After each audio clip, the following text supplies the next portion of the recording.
जब लग गुरु मिले न साचा, तब लग गुरु करो 10 पांचा। क्या गुरु बदल सकते हैं? क्या गुरु बदलने से पाप लगता है? अध्यात्म के इस मैदान में आखिर सही गुरु कौन है? गीता जी में वर्णित तत्वदर्शी संत कौन है? इन सभी प्रश्नों के उत्तर जानने के लिए अवश्य सुनिए जगत गुरु तत्वदर्शी संत रामपाल जी महाराज के मंगल प्रवचन। परम अक्षर ब्रह्म रूपी मूल से, जड़ से ही सभी संसार रूपी वृक्ष को आहार प्राप्त होता है। तो इसलिए गीता अध्याय नंबर 15 के श्लोक नंबर 17 में कहा है कि उत्तम पुरुष तू अन्य परमात्मा उदाहरते। वैसे पुण्यात्माओं, परमात्मा की परिभाषा अगर आपको बताने लगूंगा तो विषय अलग हो जाएगा, काफी समय लग जाएगा। परमात्मा उसको कहते हैं जो किसी की आत्मा नहीं दुखावे, कोई किसी का बेटा नहीं मारे, किसी की बेटी नहीं मारे, किसी का कैंसर नहीं करे, किसी का कोई दुख नहीं दे, केवल सुख सुख दे, उसको परमात्मा कहते हैं, श्रेष्ठ आत्मा। और हम उस परमात्मा को ना समझकर इस काल को परमात्मा कहने लगे।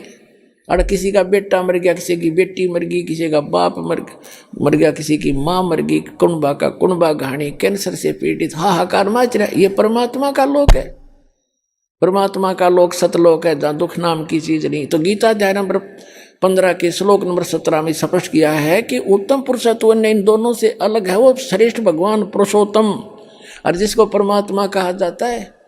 और ये लोक धर्म अवश्य विवर्ती अवय ईश्वर है, जिस दो तीनों लोकों में प्रवेश करके सबका पालन करता है, वो है वो अविनाशी भगवान। तो कहते गीता अध्याय नंबर 7 के श्लोक नंबर 19 में, पुण्यात्माओं ये कंसेप्ट क्लियर करने के लिए 2 घंटे का सत्संग करना पड़ा, पहले भूमिका बनाने के लिए, ताकि आप बच्चों की बुद्धि वहां तक पहुंच सके। दास के बताना चाहे आपके ऊपर कैसे रहम हुआ है परमात्मा का, आपको शिक्षित किया। अगर अशिक्षित होते तो आप मेरा पत्थर मारते, ये क्या कह रहा है। और आज कुछ दिनों के बाद देखियो दास को पलकों पर बिठाएगी पूरा संसार। तो प्रसंग चला था कि गीता अध्याय नंबर 7 के श्लोक नंबर 19 में कहा है कि वो तत्वदर्शी संत तो बड़ा दुर्लभ है जो ये बतावेगा कि वासुदेव ही सब कुछ है। अपनात्माओं, एक पंजाब का रहने वाला था, एक किसान था बहुत बड़ा, राम राय नाम था उसका, 800-900 बीघा जमीन थी, किसान था, सिख था। पहले ये सिख थे, सिख का यानी अपने हिंदुओं से ही अलग से, जैसे आज ये राधा स्वामी वाले कौन है, इसमें सभी जाति के लोग हैं हिंदू ही तकरीबन, या सिख भी हैं। आगे चल के ये धर्म का रूप धारण कर लेगा तो हमारा दुर्भाग्य ही होगा। तो ऐसे ही वो सिख धर्म, सिख माने शिष्य परंपरा से चल रहे थे, उनमें से था। और गुरु ग्रंथ साहिब की वाणी से वो काफ़ी प्रभावित तो हैं सिख धर्म के, पंजाब के व्यक्ति। तो गरीबदास साहिब जी आए हुए थे, उस परमात्मा को प्राप्त कर चुके थे, भगवान उनको मिले थे, सचखंड लेकर गए थे, वापस छोड़ा था। और उनको परमात्मा कबीर जी ने वो उनके अंतःकरण में ये अनमोल तत्व ज्ञान फीड कर दिया था। वो तत्व ज्ञान उन्होंने गरीबदास जी की वाणी रूप में दास के पास उपलब्ध है। तो उनका गरीबदास जी का शिष्य लुधियाना के पास एक वासियर गांव है, वासियर, उसके बाहर बनी में सफर कर पैदल चला करते थे। और वहाँ नहा धो कर कुएं पर, किसी जल पर, तालाब पर बैठ गया, सुबह सुबह नित्यनेम कर रहा था, ऊंची स्वर में ब्रह्मवेदी बोल रहा था। और वो सिख राम राय जी नहाने सुबह सुबह सैर सपट्टे को गया। तो वाणी के बड़े मर्मज हैं, बड़ी प्यारी लगती है वाणी। उन्होंने देखा भी बड़ी गजब की वाणी किसकी है, तो खींच लिया आत्मा को, उसके पास जाकर बैठ गया। जब उस भक्त ने अपना नित्य नियम कर लिया तब उससे कहा कि महाराज जी, ए भक्त, ये वाणी किसकी है? उन्होंने बताया कि ये मेरे गुरुदेव की वाणी है। तो राम राय ने पूछा, वो संत अभी शरीर में है या शरीर छोड़ गए? उन्होंने बताया भी शरीर में है। पूरा पता ले लिया उसने, राम राय ने, कि एड्रेस बता मुझे, इस महापुरुष के दर्शन करूंगा। तो वहां से चल पड़ा, छुड़ानी पहुंच गया लुधियाना से।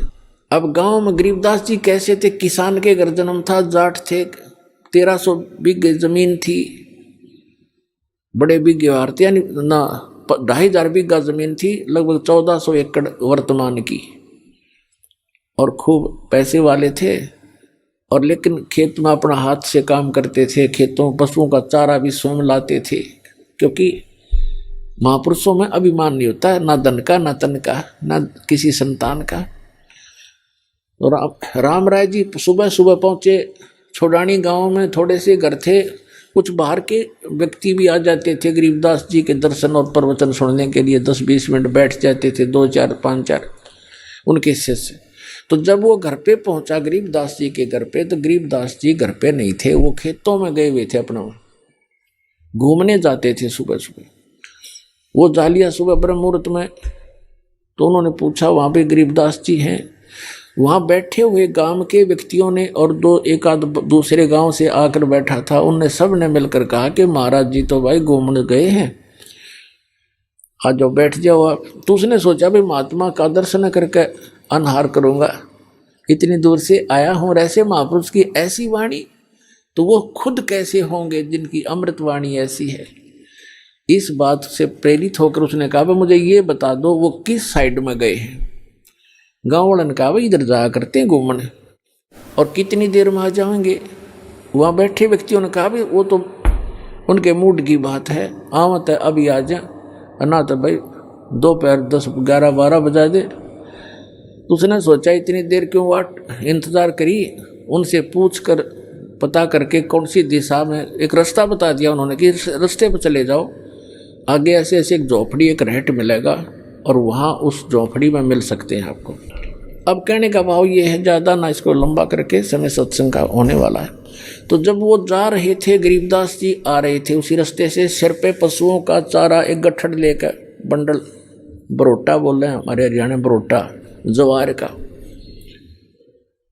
और देश अपना देश, हरियाणा के लोग पहनते थे धोती कुर्ता, सिंपल ड्रेस। और वो जो राम राय था, उसको गांव में झुमकरा भी कहा कर, जैसे एक नाम निकाल लिया कर अलग से, वो ज़्यादा संकी सा आदमी था।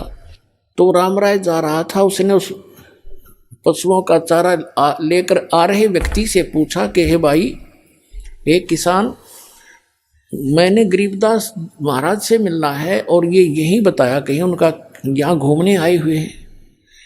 अब गरीबदास जी को तो पता था कि राम राय जी ने मन में क्या कल्पना कर रखी है साधु की, कि साधु होगा, सिर पर जटा होगी, दाढ़ी बढ़ी होगी, कान पड़वा रखे होंगे, हाथ में चमटा होगा, एक लाल कपड़ा लंगोट में बांध रखा होगा, या कति लाल कपड़े होंगे, मूंड मुंडा रखा होगा, घोट में घोट हो रहा होगा, यानी कोई विशेष आडंबर ऊपर होगा, उसी को उसने संत मान रखा था।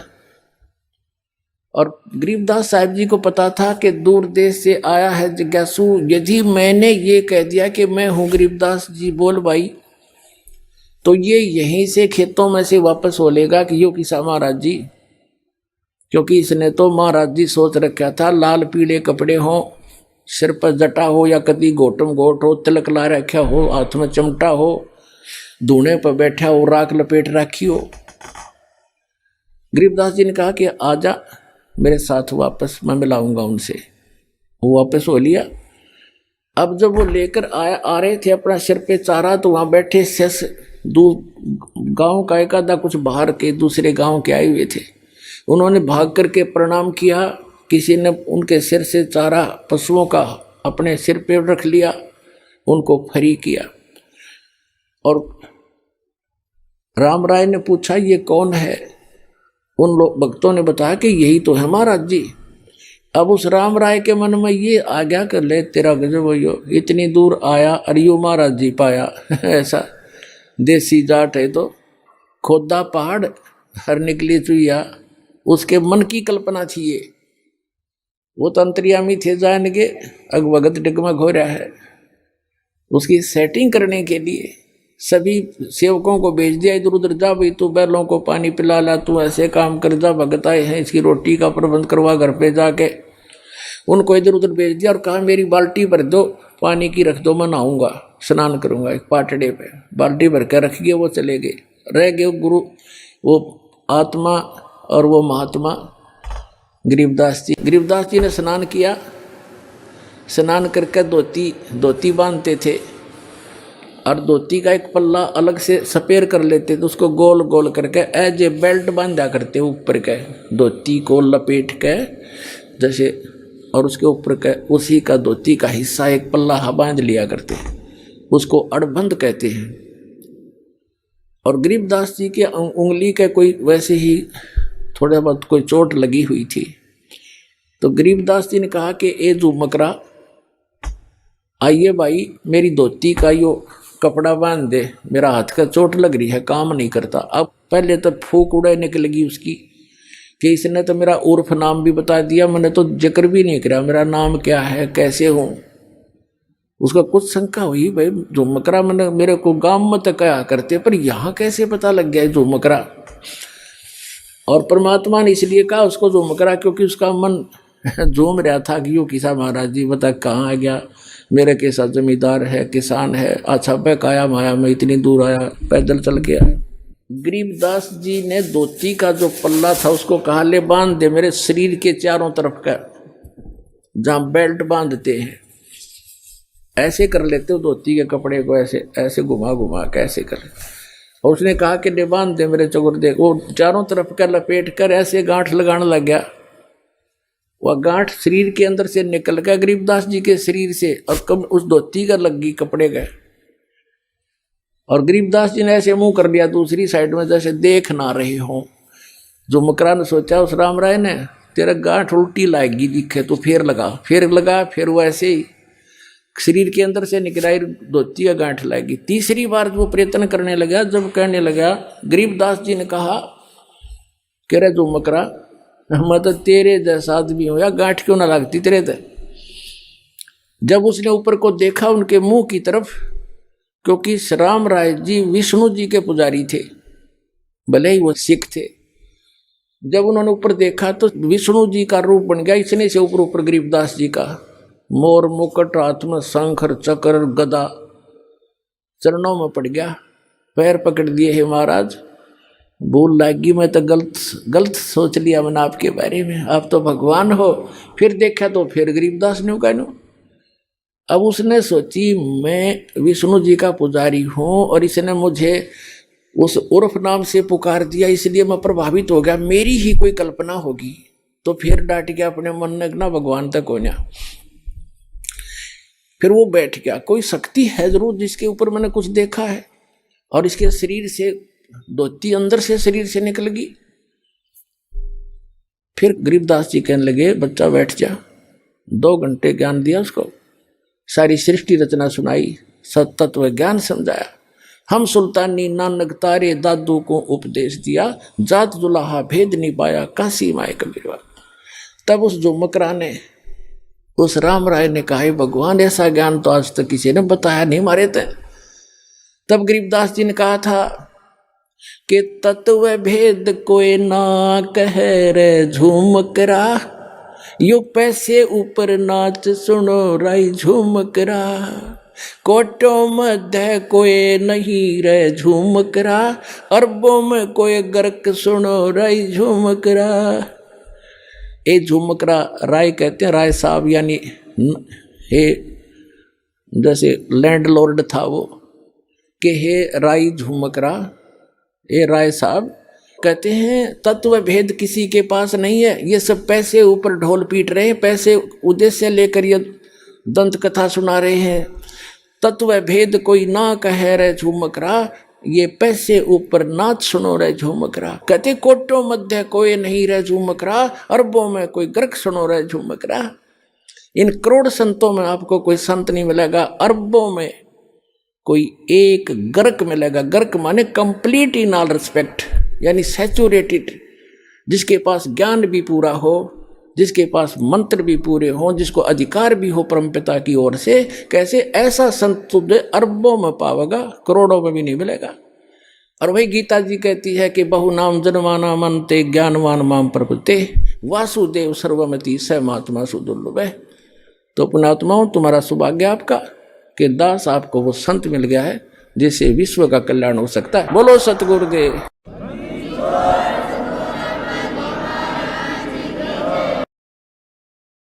परमपिता परमात्मा पूर्ण ब्रह्म सारी सृष्टि के रचनहार कुल मालिक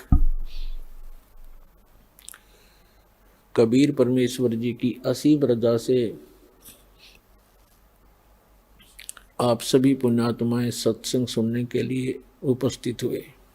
बहुत ही पुण्यकर्मी प्राणी को मानव शरीर प्राप्त होता है और उससे भी पुण्यकर्मी वो मानव शरीरधारी प्राणी है जिसके अंदर परमात्मा की प्रेरणा बनी हुई है, और उससे भी पुण्यकर्मी वो प्राणी है जिसको सतगुरु मिल जाते हैं। जैसे एक इंग्लिश वर्ड है गुड बेटर बेस्ट, तो वो बेस्ट क्वालिटी के भक्त हैं जिनको मनुष्य शरीर के अंदर सतगुरु प्राप्त हो जाते हैं। तो आप वो पुण्यात्मा हैं उस बेस्ट क्वालिटी के। आप जी को परमात्मा ने दया करके सतगुरु मिला दिए। कहते हैं जिस दिन सतगुरु भेंटियो सो दिन लेख जाने, बाकी समय व्यर्थ गयो बिना गुरु के ज्ञान।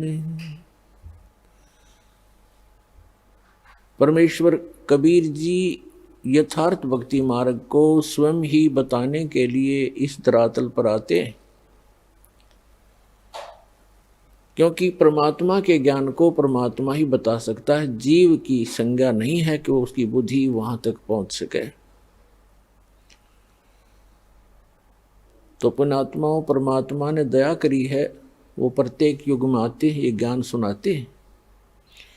कहते हैं मानुष जन्म पाए कर जो नहीं रटे हरि नाम, जैसे कुआ जल बिना बनवाया क्या काम। जिस प्रकार कितना ही सुंदर कुआ हो उसमें जल ना हो, बढ़िया उसका स्ट्रक्चर बना रखा हो, उसके ऊपर अच्छी छतरी लगा रखी हो और जल उसके अंदर है नहीं, उसका नाम भले ही कूप है, कुआ है, लेकिन गुण कुएं के नहीं है। ठीक इसी प्रकार मानव शरीर प्राप्त प्राणी यदि परमात्मा की भक्ति नहीं करते हैं तो वो ऐसे हैं जैसे जल रहित कुआ होता है। फिर परमात्मा बताते हैं मानुष जन्म दुर्लभ है ये मिले न बारंबार,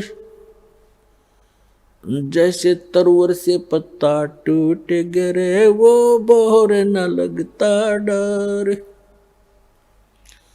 साथी हमारे चले गए हम भी चालन हारे, कोई कागज में बाकी रह रही तात लगी है वार। वो पृथ्वीपति चकवे गए जिनके चक्कर चलंत, रावण सरीखे कौन गिणे भाई ऐसे गए अनंत। मर्द गर्द में मिल गए वो रावण से रणधीर, कंस के सी चाणूर से भाई हरणा कुश बलवीर। तेरी क्या बुनियाद है तू जीव जन्म धर लेत, गरीब दास भगवान की भक्ति बिन तेरा खाली रह गया खेत। अपने आत्माओं परमात्मा ने आके जानकारी दी है कि आप ये सोचकर गलती करते रहते हो कि हम अभी बहुत दिन तक संसार में रहेंगे, क्योंकि जो 10-20 वर्ष के बालक हैं उनकी तो स्वाभाविक वृत्ति है कि अभी मृत्यु होगी नहीं, और जो 50-40 वर्ष के हो गए हैं वो भी सोच रहे हैं अभी 100 वर्ष तक तो जीवित रहते ही हैं। 60, 70, 75 तक तो जीवित रहते ही हैं। जो 70, 75 और 80 तक पहुंच गए हैं वो भी ये सोचकर जी रहे हैं कि अभी नहीं मरेंगे, क्योंकि मानव की आयु 100 से भी ऊपर तक भी हो जाती है। लेकिन हमारी बुद्धि उस समय काम करना बंद कर देती है। एक्सीडेंट हो जाता है, 10 वर्ष के बालक, 20 वर्ष के बच्चे, 30 वर्ष के, 40 वर्ष के, 50 वर्ष के, या किसी बीमारी के कारण, रोग के कारण भी मृत्यु हो जाती है। तो यहां परमात्मा याद दिलाते हैं, इसी भूल के कारण आप यहां गफलत भी करते हो, भक्ति कम करते हो और बुराइयां भी करते हो। जिस व्यक्ति को ये पता लग जाए कि तेरी मृत्यु अब कुछ ही दिनों के बाद होने वाली है, उसने ना तो बकवाद बावें, ना कोई इधर उधर की चोचले है, ना कोई कार और का कोठी की तरफ उसका ध्यान जावे। तो इस प्रकार एक भक्त की वृत्ति परमात्मा और परमात्मा के ज्ञान पर लगी रहे तो बहुत सी बुराइयों से बचेगा, भक्ति ठीक करता रहेगा। और ये सत्य है। परमात्मा कहते हैं कि साथी हमारे चले गए, और अपने ऊपर ही उदाहरण दे रहे हैं परमात्मा कबीर भगवान के, साथी हमारे चले गए और हम भी चालनहार, कोई कागज में बाकी रह रही तात लागरी वार। पुण्यात्मा, आप बहुत से उदाहरण देखते हो, प्रत्येक को पता है इस बात का कि एक फलाना व्यक्ति था, पूरा उसका संपन्न परिवार था और अभी आयु भी 50 वर्ष की भी नहीं हुई थी, मृत्यु होगी, और उसकी उमंगें पता नहीं कितनी होंगी, ये करूंगा वो करूंगा, भी ये करना शेष है, ये करना शेष है। एक मुख्यमंत्री आंध्र प्रदेश का, एक मुख्यमंत्री अरुणाचल प्रदेश के, और एक पूरा का पूरा कैबिनेट यानी पूरा मंत्रिमंडल जिसमें 95 मंत्री और एमपी थे, पोलैंड देश के, अपने जहाज से जा रहे थे, कोई हेलीकॉप्टर से जा रहा था और दुर्घटनाग्रस्त हो गए। उनकी कितनी आशाएं थी, उन्होंने पता नहीं कहाँ कहाँ पार्टियां अटेंड करनी थी, उनके स्वागत के लिए बहुत से उनके मित्र हार लिए खड़े थे गले में डालने के लिए, और उनके गले की हार फिर मौत बन गई। तो यहां परमात्मा कबीर जी कहते हैं, मौत भूल गया बावड़े तन अचरज किया कौन, वो जाने का दिन तू भूल चुका है। मौत विसारी बावरे अचरज किया कौन, और ये तन माटी में मिल जाएगा जो आटे में लौन। तो पुण्यात्मा, परमात्मा हमें याद दिलाते हैं कि साथी हमारे चले गए। आपके बहुत से मित्र या कोई रिश्तेदार या वैसे देखने में आते हैं, वो सब जा रहे हैं, तो आप भी जाने वाले हो। कबीर साहब कहते हैं आप भी जाने वाले हो, कोई कागज में बाकी रह रही है, यानी कोई शेष आयु है आपकी, और जिस दिन वो कागज पूर्ति हो जाएगी, यानी आपका आयु का समय पूरा हो जाएगा, तो तुरंत चले जाओगे, चाहे कितना ही आवश्यक कार्य आपका शेष रह गया हो।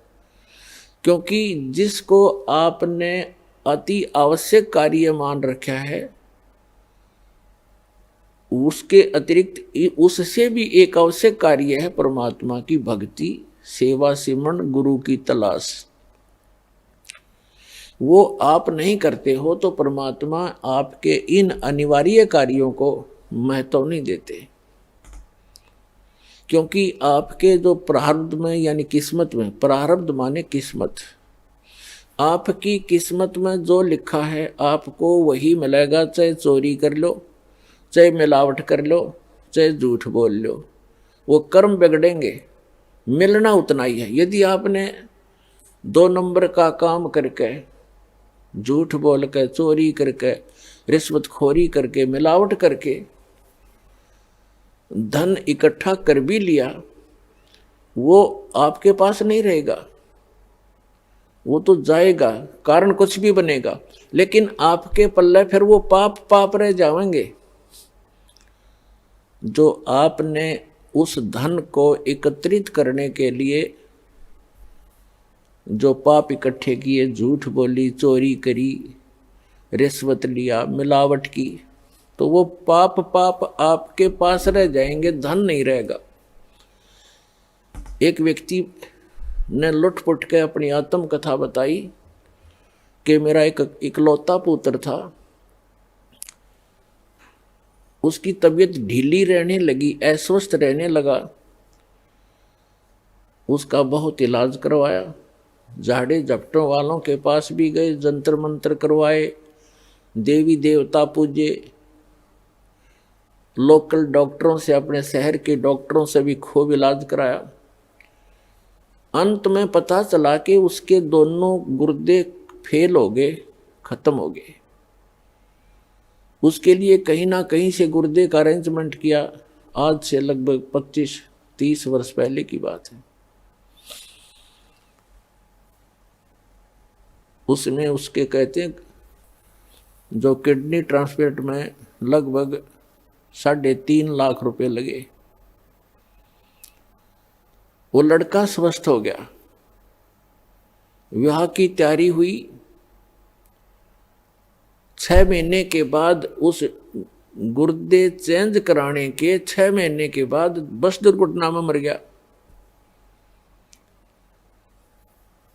अब वो रो रहा था और अपनी आत्म कथा बता रहा था। उसने बताया कि मैं गधा नीच आदमी था, क्योंकि जब तक इंसान सत्संग नहीं सुनता, अपने बुरे कामों पर उसका कभी दिमाग नहीं जाता, उसकी बुद्धि नहीं काम करती, चाहे कितना निकम्मा आदमी हो, और उसका कोई दुर्घटना हो जाए छोटी मोटी, वो न्यों क्या करे, भगवान मनीषा के बुरा कर दिया, मेरे साथ आज ऐसे क्यों घटी। और जो निरे बुरे करता है सारा दिन, पहला बुरा तो ये है कि हम भक्ति नहीं करते। इससे बुरा और कुछ भी नहीं हो सकता जो भक्ति नहीं करते। और भक्ति करते हैं तो गलत गुरुओं के पास करते हैं या मनमाना आचरण करते हैं, वो भी बुरा ही बुरा है। फिर अपने पेट के लिए इंसान सारा दिन, ठीक है किसी का दाव ना लगता वो बात दूसरी है, नहीं तो जहाँ जिसका दाव लगे आज के वर्तमान के अंदर। पहले तो भगवान से डरने वाले व्यक्ति होते थे, बुरा करते समय 100 बार सोचा करते थे, आगे पीछे का हिसाब लगाया करते थे, मुझे पाप ना लग जाए, कोई हानि ना हो जाए, मुझे कोई नुकसान ना हो जाए, तो वो गलती नहीं करते थे। अब तो हम भगवान से दूर हो गए, इस भौतिकवाद में इतने फंस गए, इस विज्ञान को प्रमुख मानकर हम आगा पीछा कुछ नहीं देखते, जिस कारण से हम अधिक पाप करने लगे। तो इस प्रकार हम बुरा करते हैं तो आगा पीछा नहीं देखते, और जब हमारे साथ कुछ घटना घट जाती है फिर विचार करते हैं। तो वो बता रहा था, जी मैं घना निकम्मा व्यक्ति था, मेरे ये टेप रिकॉर्डर की दुकान थी, रेडियो रिपेयरिंग की और सेल परचेज की। उस समय ये कह रहा था कि तोल के भाव से रिफिल आया करती थी, इनकी टेप रिकॉर्डरों की रील होया करती पहले, अब तो सिस्टम खत्म हो गया। और सोनी क्या मार्क लगाता था, सोनी की ज़्यादा बिकती थी, सोनी कंपनी की। और उस समय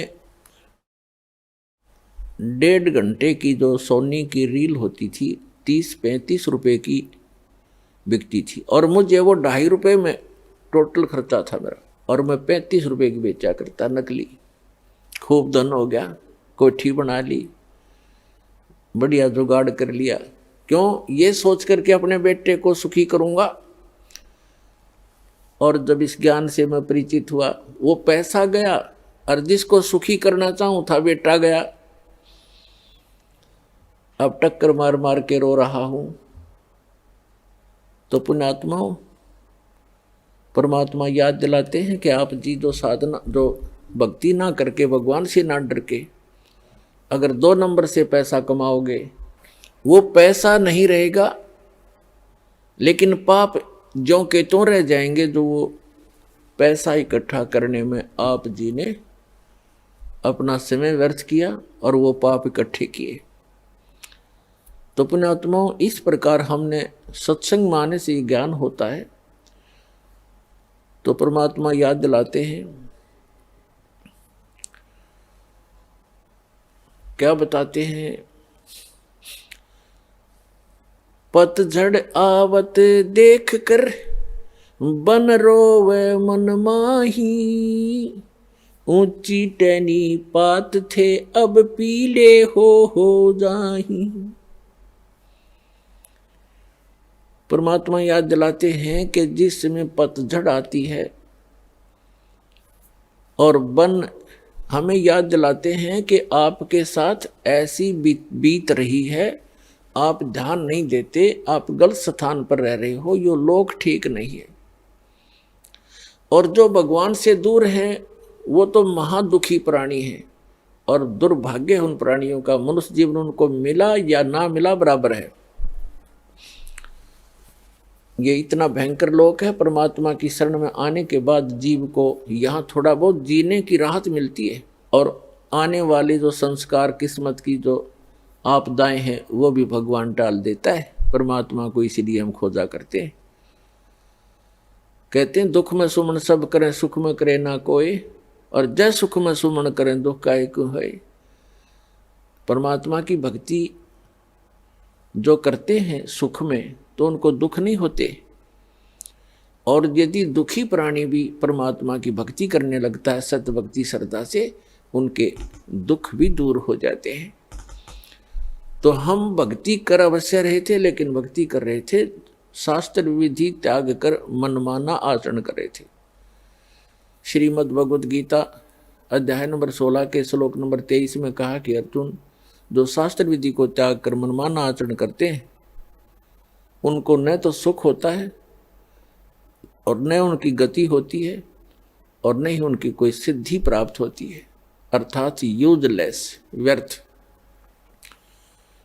16वें अध्याय के 24वें श्लोक में तुरंत कहा कि अर्जुन, इससे तेरे लिए कर्तव्य और अकर्तव्य की दृष्टि में शास्त्र ही प्रमाण है, किसी अन्य व्यक्ति की दंत कथा के आधार से तू अपनी भक्ति पर मत लगना। जो हमारे सदग्रंथ बताते हैं उन्हीं को आधार मानना। तो पुण्यात्माओं, हमारे जैसे आप जी का हमारा जन्म पवित्र हिंदू धर्म में हुआ, हमारे हिंदू धर्म के जो धर्म गुरु टीचर थे हमारे, वही हमारे सिलेबस से परिचित नहीं थे, तो हमें वो शास्त्र अनुकूल साधना बता नहीं सके, जिस कारण से हमारे पूर्वज प्रेत बने, पशु योनियों में चले गए। अब उनके लिए यत्न बनाते हैं, बाद में सरहद निकाल दो, ऐसे कर दो, वैसे कर दो, तेरामी कर दो, वर्षी कर दो। फिर क्या होगा? वो चला गया जहाँ जाना था, पीछे पापड़ बेल रहे हैं। तो ये शास्त्र विधि त्याग कर मनमाना आचरण था। तो पुण्यात्माओं, परमात्मा बताते हैं कि पतझड़ आवत देख कर बन रोवे मन माही, ऊंची टहनी पात थे इब पीले हो जाए। कहते हैं पात झड़नता ये कहे, सुन भई तरवर राय, अब के बिछुड़े नहीं मिले, ना जाने कहाँ गिराएंगे जाए।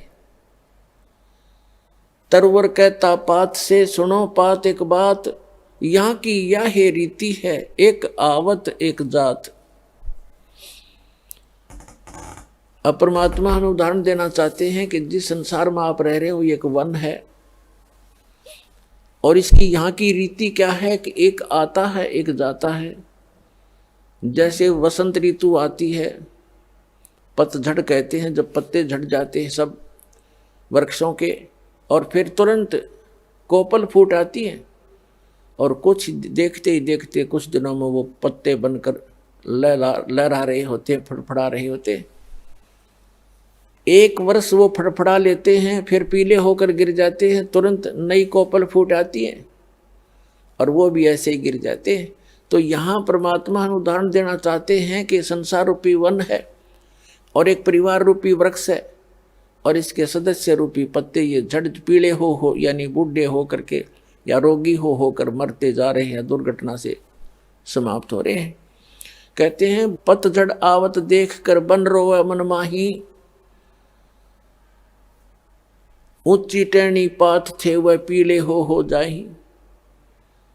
अब जैसे वृद्ध हो गए जो भक्त जो व्यक्ति, उनके सफेद बाल हो गए, ये हमारे की तरह। अब इनको ये सूचना वो मिल गई है कि तुम्हारी टिकट कभी भी कट सकती है, चालन की तैयारी करो। लेकिन हम बगैर ज्ञान के भगवान के अध्यात्म मार्ग से परिचित न होने के कारण हम और ही अटकलों में लगे रहते हैं, अभी नहीं मरेंगे, अभी नहीं मरेंगे। जो आज मृत्यु को प्राप्त हुए या कल हुए वो भी ये सोच कर जी रहे थे अभी नहीं मरेंगे। इस भूल को सत्संग में मिटाया जाता है, दृढ़ निश्चय कराया जाता है। अब क्या बताते हैं परमात्मा कि पतझड़ के अंदर पीले पत्ते, पहले वाले पत्ते पीले होकर टूट टूट कर गिर जाते हैं। कहते पात झड़नता ये कहे सुन भई तरवर राय, अब के बिछुड़े नहीं मिले ना जाने कहाँ गिरेंगे जाए। जैसे किसी परिवार का कोई सदस्य मृत्यु को प्राप्त हो रहा है और उसको ये पता लग गया कि तेरी मृत्यु डेफिनेट है, कोई ऐसा असाध्य रोग है और डॉक्टरों ने भी बता दिया है कि तू 2 महीने 20 दिन का मेहमान है, तो उस समय उस व्यक्ति की स्थिति देखो। अब उस समय क्या करते हैं, कुल के लोग इधर उधर से इकट्ठे होते हैं, मेहमान आना शुरू हो जाते हैं कि मेडिकल के अंदर है, कुछ दिनों का मेहमान है। तो उसको सांत्वना देते हैं कि भाई यहाँ तो सभी ने मरना है, पीछे देख ले कोई दादा रहा ना परदादा रहा, एक दिन सबने जाना है, क्यों माड़ा मन करता है, खुश होकर जान दे दे। तो उसने संतुष्टि करनी पड़ती है कि सभी मरेंगे, इससे उसको सांत्वना मिल जाती है, मरने की सुविधा मिल जाती है। लेकिन वो दुख जो का तो उसके पहाड़ जितना उसके कम सिर पे रखा हुआ और अगले जन्म में उसको भोगना पड़ता है। तो ये परमात्मा याद दिलाते हैं कि पात झड़नता यूं कहे सुन भई तरवर राय, अब के बिछुड़े नहीं मिले ना जाने कहाँ गिरेंगे जाए। तो वो परिवार का सदस्य अवश्य महसूस करता है, कितनी सांत्वना देते रहो, हे भगवान अब ना पता कहाँ जाऊंगा, कहाँ जन्म होगा। तो परमात्मा उसके लिए आगाह करते हैं कि तू पहले ही यदि मेरी शरण में आ जाता, तेरा आगे का ठिकाने का पता लग जाता और फिर मरने में चिंता नहीं होती, इसे हर शरीर छोड़कर चला जाता, भक्ति करके जाता और परमात्मा की भक्ति से दान धर्म से बड़ी आसानी से जीव निकल जाता प्राणी का। नहीं तो भक्तिहीन प्राणी भुगत का मरता है, टट्टी पेशाब निकल जाती है, बुरा हाल होता है, यम के दूत दिखने लग जाते हैं, कई दिन पहले भयभीत होना शुरू हो जाता है। तो यहां बताते हैं परमात्मा के जीवित जग में जूती पड़े फिर जम तोड़े छाती, या यहीं पर दुर्गति शुरू हो जाएगी आपकी और फिर आगे यम के दूत वहां पिटाई करेंगे। उसके लिए भगवान बताते हैं कि फिर कुल के लोग ऐसे सांत्वना देते हैं जैसे पात झड़नता यूं कहे सुन भई तरवर राय, यानी वृक्ष को कहता है पत्ता कि अब के बिछड़े हम नहीं मिले ना जाने कहाँ गिरेंगे जाए। और तरवर कहता पात से, पेड़ कहता उस पत्ते से, मान लो कि तरवर कहता पात से, सुनो पात एक बात, यहाँ की यह रीति है, एक आवत एक जात। दादाजी की टिकट कटन होगी, पोता पैदा हो गया, 20-30 साल 50 वर्ष में पोते की टिकट कट जाएगी, उसका पोता आ जाएगा। तो परमात्मा कहते यहाँ की यह रीति है, एक आवे और एक जात। तो परमात्मा आपको याद दिलाते हैं, कबीर ये तन जावेगा सके तो ठाहर ला, एक सेवा कर सतगुर की भाई गोविंद के गुण गा। अब जैसे पुराने समय में हमने देखे पुराने कच्चे मकान हुआ करते थे और उसमें कड़ी और सैतीर होते थे, वुडन बीम, वुडन बैटन, और उनमें से कोई सतीर में क्रैक आ जाता था तो पूरी की पूरी छत गिरने के चांसेस हो जाते थे। तो क्या करते थे, उसके नीचे एक बल्ली लगा देते थे मोटी सी, नीचे थोड़ा उसका बेस सा बना करके ईंट आट रख के पक्की, और नीचे उसका बल्ली लगा देते थे। उसको ठाहर बोलते थे, ठाहर यानी सपोर्ट। तो वो ठाहर लगाकर मनमाने 20-30 वर्ष तक उस मकान को चला लेते थे, नहीं तो उसी दिन गिर जाता जब ठाहर ना लगाते। तो परमात्मा कहते हैं, हमें संदेश देते हैं और संकेत देते हैं, कबीर ये तन जावेगा, जिस दिन आपका निर्धारित समय है जाने का, यदि आप कबीर परमेश्वर की शरण में नहीं आए हो तो आप निश्चित मरोगे उस दिन। कबीर ये तन जाएगा, सके तो ठाहर ला, ठाहर माने सपोर्ट, और वो सपोर्ट क्या बताई है, एक सेवा कर सतगुरु की और गोविंद के गुण गा, परम पिता का भक्ति कर सतगुरु की शरण में आके। कबीर ये तन जावेगा, सके तो ठाहर ला, और एक सेवा कर सतगुरु की और गोविंद के गुण गा। इस यदि आप यहाँ कुछ दिन जीना भी चाहते हो, और जीने का उद्देश्य यहाँ बकवादों के लिए नहीं, आपको एक्सटेंशन मिलेगी। यदि आप भक्ति उद्देश्य से आत्मा से पुकार करते हो परमात्मा से, तो कहते हैं फिर आपको एक्सटेंशन मिल जाएगी, वो ठाहर लग जाएगी इस सत भक्ति की, सतगुरु शरण में आने से। इसका विकल्प भी बता दिया परमात्मा ने, अल्टरनेट बताया है कि इस आयु को भी आप एक्सटेंड कर सकते हो। अपने आत्माओं, हमारे सदग्रंथ जो है ये अनमोल रतन है, और हमारे धर्मगुरु इनको समझ नहीं सके, जिस कारण से वो आप भी अपना जीवन नाश कर गए और साथ में हमारे दादे परदादा ने ले डूबे, क्योंकि वो संस्कृत भाषा गणी जानते थे, काशी विद्यापीठ पढ़ाया करते थे।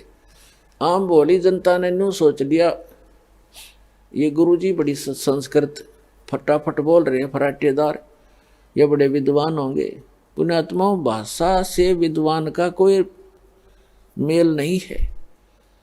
मान लीजिए कोई एक भाषा में विद्वान है, इंग्लिश खूब बोलता है, उसने पंजाबी ना आती, बताओ क्या फेल हो, तो विद्वान कहाँ रहा है फिर? तो विद्वान वो है, भाषा उसकी जैसी है, लेकिन ज्ञान कंप्लीट हो उसको, स्पिरिचुअल नॉलेज, वो विद्वान होता है।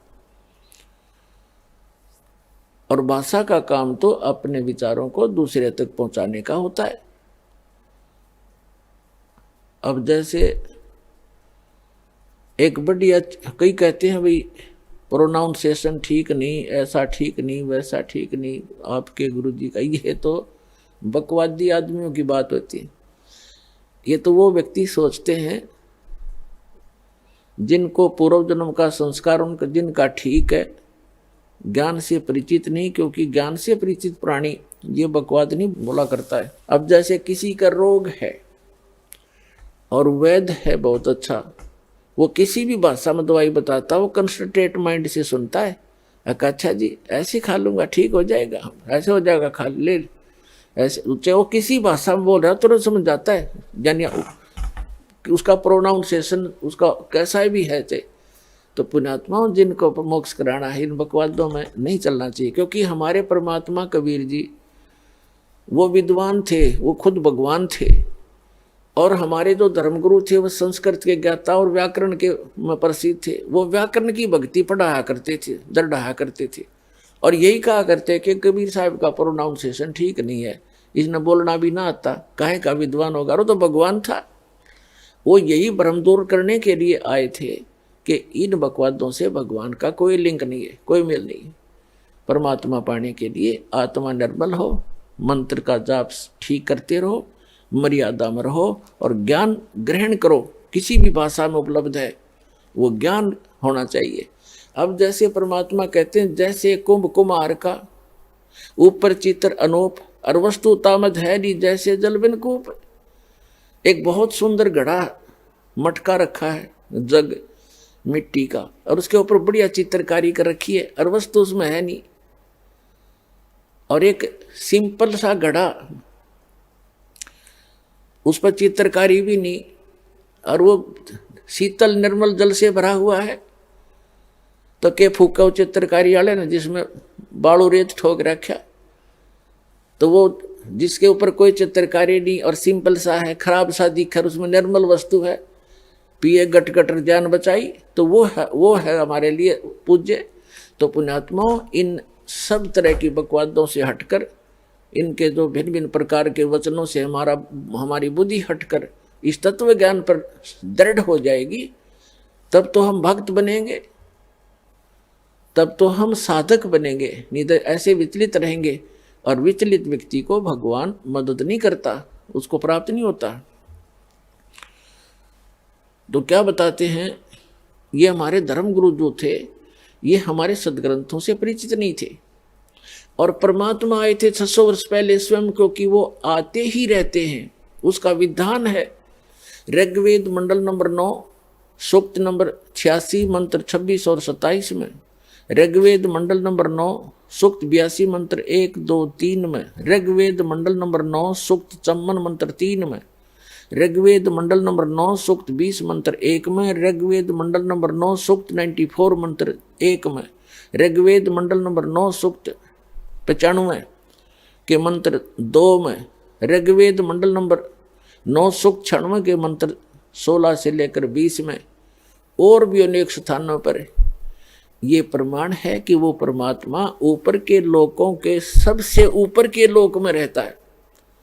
यानी प्रत्येक लोक में जो ऊपर के लोक हैं, जैसे सतलोक, अलखलोक, अगमलोक और अकैलोक, जिसे अनामी लोक भी कहते हैं, उन सब में परमात्मा भिन्न भिन्न रूपों में रहता है। प्रत्येक के सबसे अंतिम तीसरे पोर्शन में सबसे ऊपर के स्थान पर विराजमान है, और वहां से वो मनुष्य दृश्य है, सिंहासन पर विराजमान है, सिंहासन पर बैठा है, राजा के समान वहां पर सबको कंट्रोल करता है। सिर पे मुकुट है, सफेद छत्र है और सफेद सिंहासन है उस परम पिता का, बहुत सुंदर। और वहां से चल कर आता है, किस लिए, किस उद्देश्य से आता है? तत्व ज्ञान देने के लिए आता है, अच्छी आत्माओं को मिलता है। परमात्मा सतलोक से अपने निज स्थान से गति करके आते हैं, चल कर आते, यानी सह शरीर उनका चल के आना, कोई पैदल चलना नहीं, आकाश में उड़ जाना, 1 सेकंड में ऊपर पहुंच जाना, दूसरी सेकंड में नीचे पाना, इतनी गति है उस परम पिता की। आइए अब हम उन श्रद्धालुओं के अनुभव जानते हैं जो जगत गुरु तत्वदर्शी संत रामपाल जी महाराज जी से दीक्षा प्राप्त कर चुके हैं तथा उनके द्वारा बताए गए भक्ति मार्ग पर चल रहे हैं। बहन जी नमस्कार। नमस्कार जी। क्या नाम है आपका? शशि प्रभा। कहाँ से आए आप? चंडीगढ़ से। संत रामपाल जी महाराज से नाम दीक्षा कब लिया आपने? 2004 दिसंबर में। संत रामपाल जी महाराज से नाम दीक्षा लेने से पहले आप क्या भक्ति करते थे? हम सभी देवी देवताओं की पूजा करते थे जी। सोमवार को शिव जी का, मंगलवार को हनुमान जी का, संतोषी माता का, शनिदेव का, काली माता का, कोई नहीं छोड़ा हमने। वीरवार को भी सब पूजाएं करते थे। जब आप सभी देव देवताओं की पूजा कर ही रहे थे तो फिर आप संत रामपाल जी महाराज की शरण में क्यों गए? संत रामपाल जी महाराज जी की शरण में इसलिए गए क्योंकि मेरी बहन ने मुझे बताया कि वो पूर्ण संत हैं जो धरती पे आए हैं। हम जो परमात्मा के लिए हम भटक रहे थे, तो वो सच्ची भक्ति बताते हैं, सच्चा ज्ञान बताते हैं, और उससे हमें मोक्ष प्राप्त होगा। तो इसलिए मैं संत रामपाल जी महाराज जी की शरण में गई। बहन जी, जो भक्ति विधि संत रामपाल जी महाराज ने आपको करने के लिए दी है, उसको करने के बाद आपको और क्या लाभ मिले? मुझे भगत जी बहुत ज़्यादा लाभ मिले। सबसे पहले तो मैं अपने शरीर से दुखी थी। मेरे को रीढ़ की हड्डी की बहुत ज़्यादा प्रॉब्लम थी। मेरा मणका दबा हुआ था, ना मैं कोई काम कर पाती थी, ना मैं झुक के कुछ भी सिर धोना या झाड़ू लगाना कुछ भी नहीं कर पाती थी। तो वो मुझे सबसे पहले तो वो ठीक हो गया। और उसके बाद घर में एक बार ऐसा हुआ कि मैं ऑफिस जा रही थी, तो हमारी जो है मेरे मन में आया कि गैस खुली पड़ी है, वापस जाओ और बंद करके आ। तो मैंने ध्यान नहीं दिया, मैंने कहा नहीं शायद मेरा वहम होगा, तो मैं चली गई ऑफिस। और जब बच्चे स्कूल से आए 2:30 बजे तो उनको गैस की स्मेल आई, उन्होंने ताला खोला, अंदर गए, उन्होंने सारी लाइटें जला दी, पंखे चला दिए, किचन में जाके एग्जॉस्ट फैन भी चला दिया और फिर मुझे फ़ोन करके बताया कि मम्मी आज तो आप गैस खुली छोड़ गए थे। और मैं भगत जी मैं हैरान रह गई कि मुझे ऑफिस वालों ने बोला कि बच्चों ने लाइट पंखा कुछ चला तो नहीं दिया। तो मैंने कहा बच्चों ने तो मुझे फ़ोन पे बताया कि उन्होंने सब पंखे चला दिए, दरवाजे खोल दिए और कुछ भी नहीं हुआ। और सर जी आप हैरान हो जाओगे सुन के कि वहाँ पे जोत भी जल रही थी घर में। और मैं हैरान हो गई सुन के कि भाई जोत भी जल रही है, तो बच्चे भी ठीक है मेरे, कुछ भी ऐसा नहीं हुआ। सबसे बड़ा लाभ मुझे ये हुआ। उसके बाद एक बार बेटी मेरी एक्टिवा पे जा रही थी, उसको एक गाड़ी वाले ने बहुत ज़ोर से धक्का मारा और वो भाग गया। उसके सिर में चोट लगी, उसके पूरे खूनो खून हो गई, वो उसकी याददाश्त चली गई। उसको जब किसी ने देखा सड़क पे, पुलिस वाले उसको लेके गए सेक्टर 16 हॉस्पिटल में, तो वहाँ पे उसकी याददाश्त चली गई थी। उसने अपना नाम भी वहाँ पे गलत लिखवाया। तो मुझे फ़ोन आया कि आपकी बेटी का ऐसे ऐसे एक्सीडेंट हो गया है। और मैं जब भाग के वहाँ पे पहुँची ऑटो करके, तब तक आधा पौना घंटा बीत चुका था, उसकी याददाश्त वापस नहीं आई थी। और मैं रास्ते में परमात्मा को पुकारती गई, नाम चलाती गई। मैंने कहा हे बंदी छोड़ सतगुरु रामपाल जी महाराज, कल मैंने सत्संग में आना है तो आप हमें ज़रूर बुलाना, मैंने आना ही आना है, बेटी को आपने ठीक करना है, आपकी बेटी है। तो जब मैं वहाँ पहुँची मैंने बेटी को देखा, मैंने उसको बोला बेटे नाम चलाओ, जो हमें बंदी छोड़ सतगुरु रामपाल जी महाराज जी ने नाम दिया हुआ है वो नाम चलाओ। तो उसकी एकदम याददाश्त वापस आ गई, उसको याद आ गया कि हाँ ये मेरी मम्मी है, हमें नाम लिया हुआ है हमने। तो उसने भगत जी नाम चलाना शुरू किया और वो उसको ओटी में लेके गए। डॉक्टर ने बोला कि इसके सारे बाल कटेंगे यहाँ से और इसको स्टिच लगेंगे। तो जब वो ओटी में लेके गए उन्होंने नाई बुला लिया बाल काटने के लिए और बेटी रोई जा रही थी कि मुझे बाल नहीं कटवाने। तो मैंने उसको बोला तू सिर्फ नाम चला, परमात्मा पे छोड़ दे, बंदी छोड़ सतगुरु रामपाल जी महाराज पे। तो फिर जब वो अंदर गए ओटी में, नाई भी बुला लिया उन्होंने, स्टिचेस का सामान भी बुला लिया। तो उन्होंने सर जी सारा सिर खोल के देखा बेटी का, कहीं कोई पता ही नहीं चल रहा था ब्लड आया कहाँ से है, कहीं कोई चोट नहीं थी, ना उसको कोई टांके लगे, ना उसके कोई बाल कटे। और सारा उसका सीटी स्कैन एक्सरे जो भी हुआ उसमें सारी रिपोर्टें बिल्कुल नॉर्मल आई और वो बिल्कुल ठीक हो गई। और अगले दिन हम सत्संग में भी गए। उसके अलावा हमें घर में, जैसे मेरे पति नशा करते थे, तंबाकू खाते थे, शराब पीते थे, तो वो उन्होंने मेरे से पहले उन्होंने नाम लिया था, उन्होंने वो सब छोड़ दिया और घर हमारा ऐसा सुखी हो गया, ऐसा स्वर्ग जैसा हो गया। नाम लेने से पहले तो हमारे घर में बहुत दुख क्लेश रहता था, हर टाइम झगड़ा होता था शराब पीने की वजह से, और वो सब बंद हो गया, घर में सुख शांति आ गई हमारे। बहन जी, संत रामपाल जी महाराज ने जो भक्ति विधि दी है उसको करने से आपको और क्या लाभ मिले? ऐसा है, जब हमने नाम नहीं लिया था उससे पहले मैंने कई बार ट्राई किया था बैंक में जाके कि मैं लोन लूं, क्योंकि मुझे घर में थोड़ा काम करवाना था। घर हमारा काफ़ी गंदा था, जैसे हमने नया ख़रीदा था। तो मैं जब कई बार गई, उन्होंने मुझे कभी कहते थे ये स्टैम्प पेपर नहीं है, कभी वो स्टैम्प पेपर नहीं है, कभी सैलरी स्लिप लाओ, कभी कुछ रह जाता था। तो वो ज़्यादा मतलब इग्नोर मारते थे। तो जब मैंने तत्वदर्शी संत रामपाल जी महाराज जी से नाम ले लिया, उसके बाद 2-4 दिन ही हुए थे मुझे, मैंने ऐसे बैठे हुए ऑफिस में सोचा कि मैं लोन के लिए एक बार पता करूं। तो मैंने ये नहीं सोचा था कि मैंने नाम ले लिया, इसलिए मेरे को तो ऐसे लगा कि मुझे एक बार फिर ट्राई करना चाहिए। मैं सारे कागज़ उठा के बैंक में गई, तो मेरे दिमाग में पता नहीं क्या आया कि मैं सीधा बैंक मैनेजर के पास ही चली गई। तो मैंने कहा सर मुझे ऐसे ऐसे लोन लेना है, तो देखिए मुझे बड़ी प्रॉब्लम आ रही है, यहाँ पे कोई ध्यान नहीं दे रहा। तो उन्होंने मेरे से सारे कागज़ लिए, मुझे कुछ नहीं बोला, बस बोला कि बैठ जाओ। उन्होंने कंप्यूटर में पता नहीं क्या कुछ करना शुरू कर दिया और थोड़ी देर बाद मुझे कहते कि गारंटर को बुला लो। मैंने गारंटर को बुलाया और उनसे साइन करवाए और फिर मुझे कहते कि ठीक है आपका काम हो गया, आप जाओ। मैंने कहा सर मेरे को पैसे परसों तक चाहिए, तो कब तक हो जाएगा? वो कहते कि पैसे तो आपके अकाउंट में आ गए, आप अभी निकलवा लो चाहे। मतलब काम ऐसे बनने लग गए थे, हर कदम पे काम हम सोचते थे और पहले ही हो जाता था। और भगत जी इतने ज़्यादा लाभ हैं कि मैं क्या बताऊं आपको। हर कदम पे परमात्मा हमारी सुन लेते हैं। जैसे हम कोई काम सोचते थे और पहले हो जाता था। जैसे मेरी बेटी ने सोचा कि मुझे नर्सिंग करनी है, हमने तत्वदर्शी संत रामपाल जी महाराज जी से पूछा कि क्या ये नर्सिंग कर ले, तो परमात्मा ने बोला कि तत्वदर्शी संत रामपाल जी महाराज जी ने बोला कि नहीं, बच्चों के जो है ना नर्सिंग नहीं, आप डॉक्टरी करवाओ इसको। तो स्कूल से आए उसके कॉलेज वाले और उसको स्कूल से लेके गए और उसकी सिर्फ 25,000 रुपये 1 साल की फीस में 4 साल की उसने डिग्री कर ली और आज वो डॉक्टर बन चुकी है और दुबई में जॉब कर रही है। बहन जी, जैसा कि आपने बताया कि पहले आप सभी देवी देवताओं की पूजा करते थे, उस साधना को करने के बाद आपको कोई लाभ नहीं मिले और जब आप संत रामपाल जी महाराज की शरण में गए तो आपको बहुत सारे लाभ मिलने लगे। तो आपको क्या भिन्नता नज़र आती है कि पहले जो साधना आप करते थे और संत रामपाल जी महाराज ने जो भक्ति विधि आपको दी है उसमें आपको क्या भिन्नता नज़र आती है? आप क्या कहना चाहेंगे? संत रामपाल जी महाराज जी ने जो हमें भक्ति दी है वो वेदों और शास्त्रों के अनुसार दी है। उस भक्ति में ताकत है, उस परमात्मा की वाणी में ताकत है जो सतगुरु रामपाल जी महाराज हमें शास्त्रों के अनुसार भक्ति करवाते हैं। बहन जी, जैसा कि आप कह रहे हैं कि संत रामपाल जी महाराज आपको शास्त्रों के अनुसार भक्ति दे रहे हैं, शास्त्रों के अनुसार भक्ति से आपका क्या तात्पर्य है? मतलब जो वेदों में लिखा है, जो गीता में लिखा है, जैसे हमारे को नाम लेने से पहले हमारे मम्मी हमें कहते थे हर रोज 18वां अध्याय पढ़ लिया करो। हमें ये नहीं पता था 18वां अध्याय पढ़ने से लाभ है या उसको समझने से लाभ है। तो हमें जगत गुरु तत्वदर्शी संत रामपाल जी महाराज जी ने उस 18वें अध्याय में लिखा क्या है उसको खोल के बता दिया कि परमात्मा ये कहते हैं कि भाई जो तत्वदर्शी संत है, जो 3 नाम का जाप देते हैं और जो जन्म मरण से छुटवाएं, जो मोक्ष प्राप्त करवाएं, वही भक्ति हमें करनी चाहिए। और वो भक्ति वेदों में लिखी है, शास्त्रों में लिखी है, गीता में लिखी है।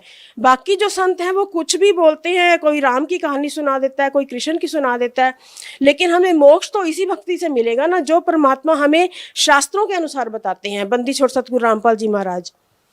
बहन जी, देखिए आपने कहा कि संत रामपाल जी महाराज शास्त्रों के अनुसार भक्ति बताते हैं। हम आपसे ये पूछना चाहते हैं कि हिंदुस्तान में हजारों लाखों धर्मगुरु हैं जिनके बहुत सारे शिष्य हैं, तो भगत समाज इस बात का निर्णय कैसे कर पाएगा कि कौन धर्मगुरु सही भक्ति विधि बता रहा है, कौन गलत?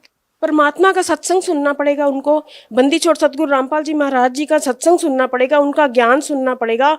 उनको अगर मोक्ष चाहिए, जैसे हम बचपन से ही सोचते थे कि परमात्मा कौन है, कहाँ मिलता है, कहाँ रहता है, हमें उन सवालों के जवाब तत्वदर्शी संत रामपाल जी महाराज जी की शरण में आने से, उनका ज्ञान सुनने से मिला। तो उनको ज्ञान सुनना पड़ेगा, परमात्मा का सत्संग सुनना पड़ेगा, तभी वो समझ पाएंगे और कंपैरिजन कर पाएंगे कि वो जहाँ पहले जा रहे थे, सुन रहे थे, वहाँ पे वो क्या बताते हैं और ये क्या बताते हैं। बहन जी, अगर हम बात करें संत रामपाल जी महाराज की, तो संत रामपाल जी महाराज के बारे में ये भी कहा जाता है कि संत रामपाल जी महाराज देवी देवताओं की भक्ति छुड़वाते हैं। जैसे कि पहले आप सभी देवी देवताओं की पूजा करते थे और अब आप संत रामपाल जी महाराज द्वारा दी गई भक्ति कर रहे हैं, तो क्या संत रामपाल जी महाराज देवी देवताओं की भक्ति छुड़वाते हैं? नहीं, वो भक्ति नहीं छुड़वाते हैं, वो हमें सही भक्ति बताते हैं। देवी देवताओं के कौन से नाम जपने वाले हैं जिनसे हमें लाभ मिलेगा, वो सब देवी देवताओं का नाम जपवाते हैं, लेकिन विधि अनुसार बताते हैं। तो वो नाम जपने से हमें लाभ मिलता है। बहन जी, जैसे कि हम देखते हैं कि आपने बहुत सारी अलग अलग प्रकार की साधनाएं की, आपने व्रत उपवास भी किए, आपने कठोर साधनाएं भी की। ऐसे हिंदुस्तान में बहुत सारे लोग हैं जो अलग अलग प्रकार की साधनाएं करते हैं। तो बहन जी, आपको वो भक्ति करने से कोई लाभ नहीं मिला, तो आप उन लोगों को क्या कहना चाहेंगे जो लोग आज भी उस भक्ति विधि में आरूढ़ है? सब समाज से हाथ जोड़ के विनती करना चाहती हूँ कि सबको ही परमात्मा की तलाश होती है, सबको ही मोक्ष चाहिए, सबको ही सुख चाहिए। तो तत्वदर्शी संत रामपाल जी महाराज जी की शरण में आए और उनका ज्ञान सुने, उनको समझे और उसके बाद वो निर्णय करें कि क्या सही है, क्या गलत है। अगर वो सुनेंगे तभी उनको समझ में आएगा। वो दुनिया की बातों में ना जाएं, मीडिया क्या बता रहा है, क्या दिखा रहा है, वो ना समझें, उस चीज़ को ना सोचें। सत्संग सुने, परमात्मा का ज्ञान सुने, उसके बाद भी निर्णय कर सकते हैं कि क्या सही है और क्या गलत है। जी, बहुत बहुत धन्यवाद सत साहिब।